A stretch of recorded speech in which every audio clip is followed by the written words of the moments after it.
Hi guys. आज की video हम स्टार्ट करने वाले हैं पैसिव वॉइस। सो वर्ब का बेसिकली वह रूप वॉइस कहलाता है जिससे पता चले कि करता कोई काम करता है या कोई काम होता है। बेसिकली अगर कोई काम हो रहा है वैसे वो वॉइस है उस तरह से। एक्टिव वॉइस क्या चीज़ है? बेसिकली एक्टिव वॉइस जिसमें सब्जेक्ट किसी वर्ब को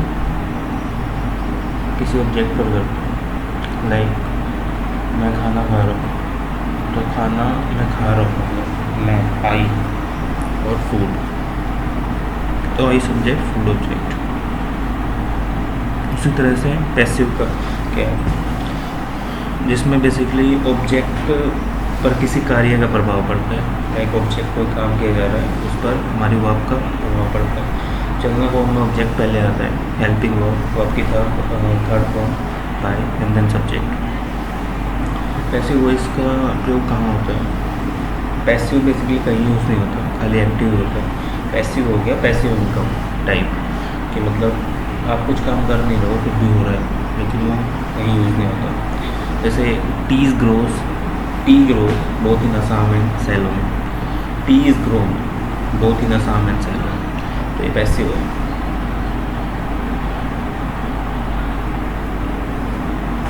जब क्रिया आपकी महत्वपूर्ण है, he was rush to hospital when he was declare brought dead. तो इस काम में क्या हुआ है कि मतलब जो बंदे की दुर्घटना होने के बाद उसको अस्पताल ले जाना था और उसे मृत घोषित किया जाना था, या घायल को अस्पताल ले जाने वाले लोग और घोषणा करने वाले लोग बेसिकली इर्रेलेवेंट है।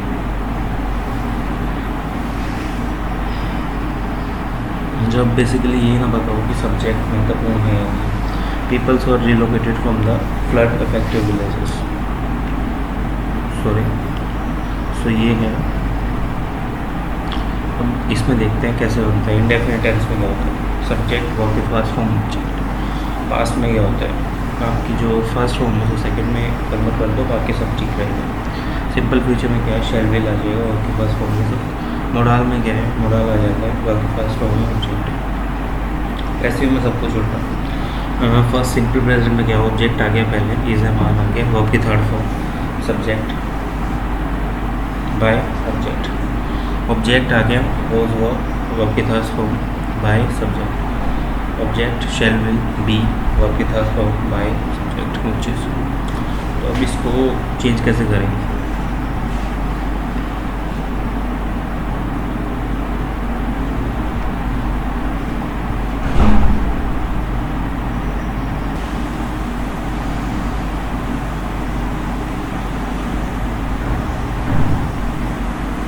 अभी जैसे पुलिस अरेस्टेड है, he was arrested. People speak English all over the world, English is spoken by all over the world. तो इसमें क्या हुआ है? यहाँ पे सब्जेक्ट पहले आ रहा था पीपल्स, लेकिन उसको हमने यहाँ पे ले गया है। तो बेसिकली कोई बंदा जो पर्सन्स है इंग्लिश बोल रहे हैं ऑल ओवर द वर्ल्ड, लेकिन यहाँ पे क्या है? यहाँ पे ऑब्जेक्ट पहले आ गया, English is spoken all over the world. इसी तरह a teacher teaches English English is taught है। No one desire rights are not desire. तो बेसिकली वो चीज़ है। पैसिव इतने यूज़ नहीं होते, में एक्टिव ही आते हैं। इसमें कुछ वर्ब्स होते हैं जिसमें सब्जेक्ट के द्वारा किए जाते हैं। एक्टिव वो इसमें सब्जेक्ट का प्रयोग बेसिकली सामान्यतः वह कार्य करता है जो पैसिव में उल्लेख नहीं होता। जैसे I am happy, active voice है। He should be polite, active है। दोनों वाक्यों का पैसिव वॉइस नहीं बनता। कंटिन्यूस में क्या होगा? Subject is am are, verb की first form I N G object, वही प्रेजेंट वाला। पास्ट में क्या होगा? वो सर आ जाएगा। फ्यूचर में क्या है? शैल विल आ गया। और आपका मोडाल में क्या है? सब्जेक्ट मोडाल बी, वर्ब की first form I N G object. ये चीज़ पैसिव में ये चीज़ उल्टी हो जाती है। पैसिव में क्या करोगे? इस चीज़ को उल्टा कर दोगे, लेकिन पैसिव यूज़ कहीं होगा नहीं आपका, तो इसलिए वो चीज़ें देखनी चाहिए। अगर पैसिव वॉइस कंटिन्यूस टेंस में हो तो बीइंग का प्रयोग करना ना भूलें। बेसिकली अगर आपका कंटिन्यूस है तो बीइंग आएगा, बीइंग। ठीक है। अब नेक्स्ट है वॉइसेस। तो बेसिकली परफेक्ट टेंस में सेम वही लगता है जो आपका प्रेजेंट में आता है, सब्जेक्ट एज ए वर्ब के साथ फॉर्म ऑब्जेक्ट, बट इसमें हेड यूज़ होगा आपके पास परफेक्ट में, और पीछे परफेक्ट में शैल भी यूज़ होता है हैव के साथ। और जो मोडाल परफेक्ट है वो बेसिकली मोडाल देखा जाता है, और उसके साथ आपकी हैव और वर्ब की साथ फॉर्म यूज़ होगी उस चीज़ को करने के लिए। So this is that. But same in the case of passive voice, we can't use that because but that's not related to the real scenario. So it's not a continuous practice. That's why. अब उसी तरह अगर हमें voices को change करना हो, like who has seen him, this one is active, but we want to make a passive of this. So whom का basically हम लोग objective form लेके आएंगे, by whom has he been seen. The news has surprised us. This one is active. We have been surprised at the news. This one is passive. So these are the multiple things. Basically यहाँ पे कुछ ऐसे verbs होते हैं जिसमें fixed prepositions होती हैं, like known to, surprised at, amazed at, astonished at, startled at, vertex at. So these are the basically important.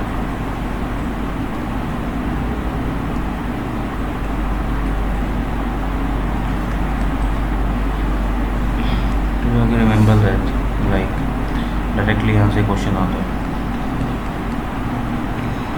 Now it's important is WH question, so it's basically related WH family.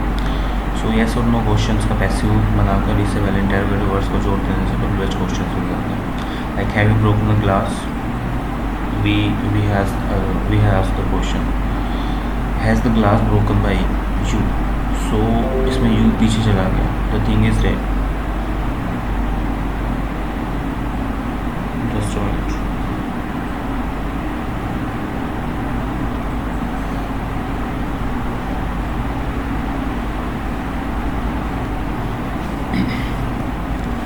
So इसमें क्या हुआ है, सो जैसे no questions आ गए, like have you broken the glass, so why have you broken the glass, so we are asking the question about why, so it's basically part of the WH family, but we should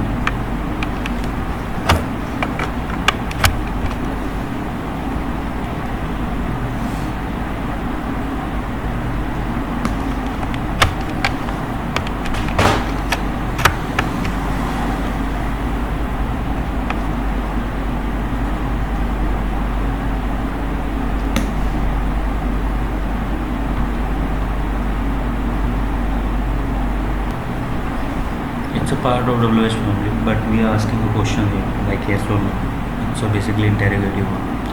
So rule क्या बोलते हैं, why, how, when, where, what के साथ basically ये चीज़ लागू होती है। लेकिन अगर आप who और whom देख रहे हो ना, तो वहाँ पे बेसिकली आपका क्वेश्चन टैग नहीं आएगा।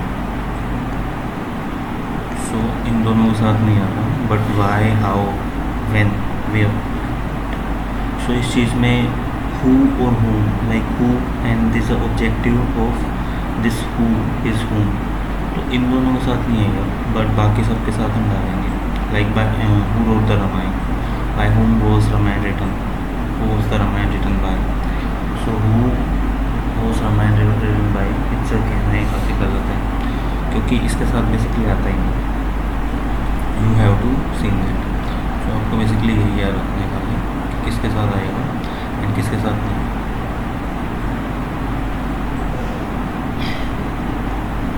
नेक्स्ट है imperative with objective, like shut the door, let the door be shut, imperative sentences. So we have to use this with the object, but हम इसमें लेट डाल देते हैं। लेट का मतलब ये होता है कि मेरे को करना है, जैसा लाओ।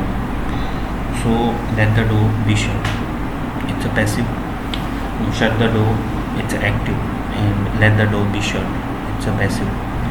Second, you are ordered to shut the door, so you are ordered, requested, forbidden, etc. to shut the door.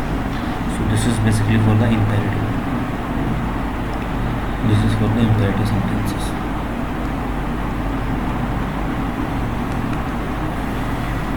Without object, go away.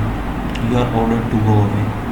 You are ordered, requested, forbidden to go away.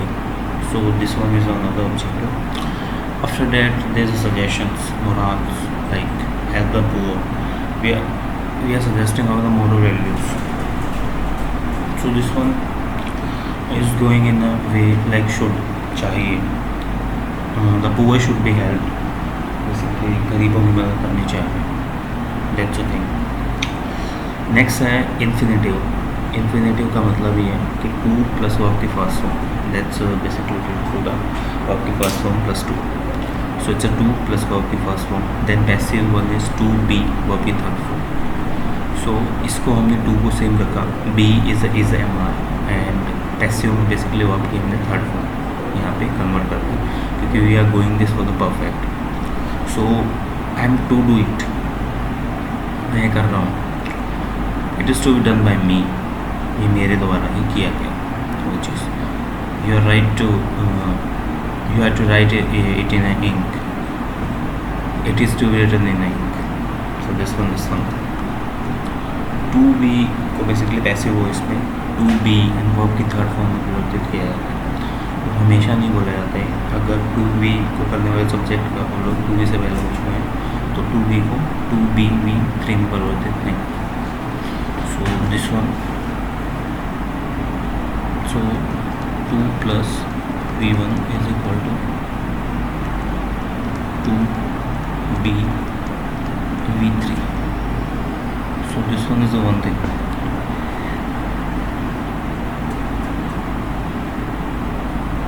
But अगर इसको subject object पहले हो चुके हैं,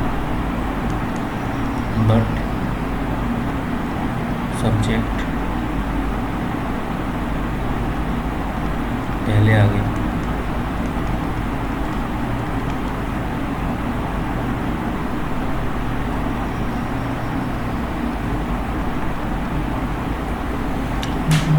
तो to be भी तो use नहीं होता.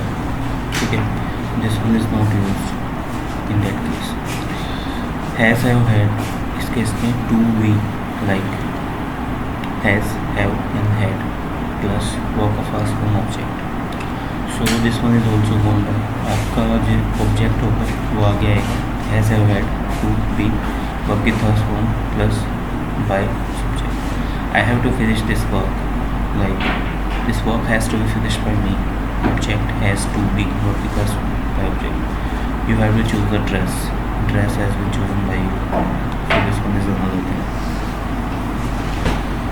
Next one is let, build, help in make का प्रयोग. एक्टिव वॉइस में डायरेक्ट इन्फिनेटिव के साथ होता है. She let me go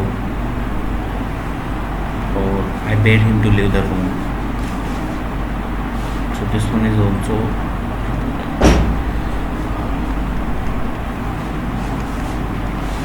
let, build, help and make का प्रयोग एक्टिव वॉइस में डायरेक्ट इन्फिनेटिव टू के साथ. She let me go. I bade him leave the room. They must help me to finish the work. I made him wash all clothes. So this one is the one thing. Then bid, help and make up your passive voice में to के साथ होता है.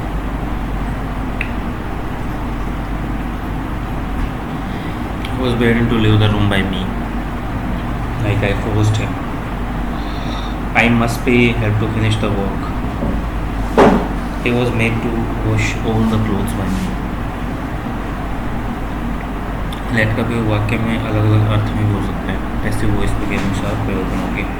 Late me play. I may be allowed to play. Let him do this work. Let this work to be done by him. Let's keep organize a party. A party should be organized. Let's help the poor. Poor should be helped. So this one is another thing. Now let's go to the verb followed by the adjectives. Like the rose smells sweet. This one is active. The rose is sweet when it's smelled. It's a subject verb. Adjective when pronoun helping verb and the verb की third form. Quinine tastes bitter. Active. Quinine is bitter when it's tasted. Those mangoes tasted sour. Those mangoes were sour when they were tasted. So this one is another.